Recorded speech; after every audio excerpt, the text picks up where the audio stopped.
Richard Tice of Reform was yet again invited onto the news airwaves to spout his populist nonsense without providing any answers. Ben Kentish had proved he is part of the problem earlier this week by claiming the rise of reform isn't by media outlets overinflating their presence. Yet every time they do appear, they're allowed to get away with spouting populist talking points without ever having to back it up or show any detail.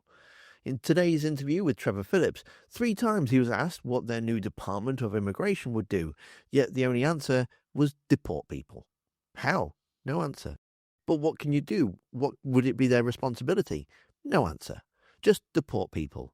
Let's talk about your plans and what you said. You want to appoint a minister for deportations. I think we've already got one of those, and that's called the Home Secretary. What would your minister for deportations do? It's clearly not working, isn't it? It's clearly not working, is it? Because yeah, but it's not the title. Is it the reality is that we've just won by an absolute landslide. 30% more illegal migrants crossing the Channel this year alone, and the quantity of removals is frankly a drop in the ocean. Is that they've got a major problem because reform is leading in the polls because people want this issue sorted. I think the majority of this country agree with our policy. We need to freeze immigration because the way to get our economy, to answer your first question, the way to get our economy going is to freeze immigration. We want to know, viewers want to know, what it is you would do. So, with respect, I'm asking you, what is the meaning of your central plan, the Minister for Deportation? What would that person do? What powers would he or she have that the Home Secretary doesn't have? How many deportations would you envisage?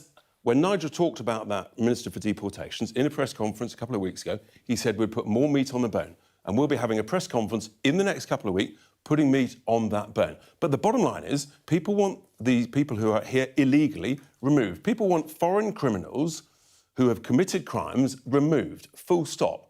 The Labour Party is talking the talk. Will they actually walk the walk? I actually think that people are voting for us because they know that we mean it. Tell me how you mean it. How many deportations? It can't be any simpler, Trevor, than remove people who are here illegally. It can't be any simpler, Trevor. How would you do it? How would you do it? What's the plan? To go around with vans, pick them up? How will you identify them? Well, if they're in prisons, Trevor, then they should be removed from prisons and returned to their original nation.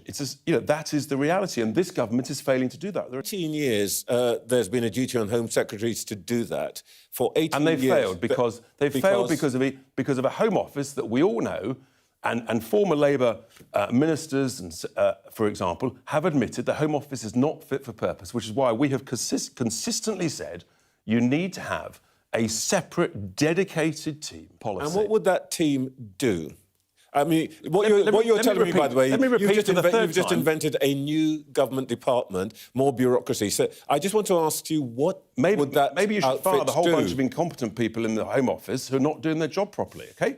So what is the point of overexposing them? What is the point of having them on if they're not going to provide any details at all? He might as well have just come on TV and said, vote for us because we'll give you all £10,000. He even had the audacity to say this. So I hope that is crystal clear. No, it isn't. One thing he did admit to, though, was Lincolnshire's tax money is going to be spent on court cases. And before you shout at me in the comments that they're getting the lawyers to do it pro bono, court fees are paid separately.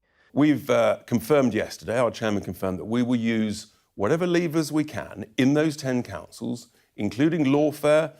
We've got KCs willing to act on a pro bono basis. We've got a team of lawyers. So, yes, we will use whatever levers we can, whether it's health and safety, whether it's planning, whatever it is. The council in Lincolnshire attempted to use legal means to close down. And maybe they didn't do it properly. And they failed. And that doesn't mean you don't try again until you succeed, Trevor. We will make life very difficult for the Home Office. We've got to put pressure on the Home Office. OK. And that's what we're going to do. We control Lincolnshire County Council with 44 councillors. And look, we won't always succeed, but if you don't try, you've got no chance. It really frustrates me they're being allowed to get away with this. And it was even this week they practically admitted they're going to spread misinformation if the government don't release details that could prejudice a court case. It's unreal. These are the times that we're living in. And if you want to know what that's about, well, you can see it all in the video that's on screen now. So go watch that next. Thanks for watching, and I'll see you next time.